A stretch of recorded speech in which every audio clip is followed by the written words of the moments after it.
Siema, z tej strony Krzychu. A to jest oczywiście wasza, moja najgorsza gra.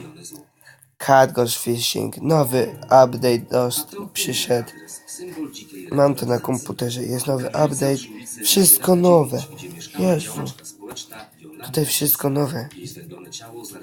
Oglądałem tu różnych youtuberów.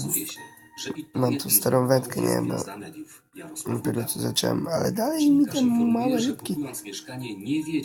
Cowfish, chodź tu! Ty szmato. No nie, osobiście nie molestował, ale dotknąłem się z tym. To ja rakiety nie będę miał. No to na które przyszedłem i Kurwa, chłopie. Update'y dochodzą.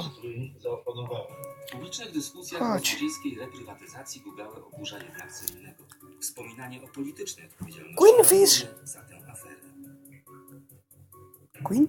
Ta królowa, no skąd? A to już inna prestiżowa część Warszawy. Głupia, taki kurwa Kamienica mądry. przy 16 znajduje się naprzeciwko Ministerstwa Spraw Zagranicznych, obok Kancelarii Premiera. Nie, W PRL-u mieszkania nie. w bardzo atrakcyjnych cenach kupowali tutaj Super! Kiedyś dużo generałów mieszkało. W końcu. Jeszcze socjalistycznych. A to są duże mieszkania w środku, czy to różnie? Spróbuję łódkę sobie. 5 metrów, po tej stronie jest Łódkę sobie chcę kupić. Chcę mieć w następnych odcinkach. Prawników, też notariuszy.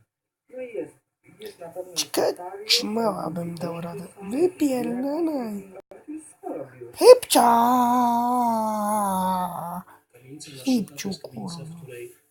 Czekajcie.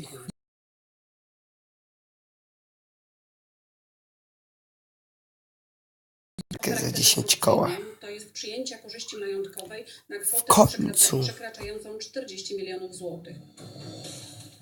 Z Moniką Lejnik chcieliśmy porozmawiać przed kamerą. Dobra, to wszystko. Panie redaktor, możemy chwilę porozmawiać? Elo!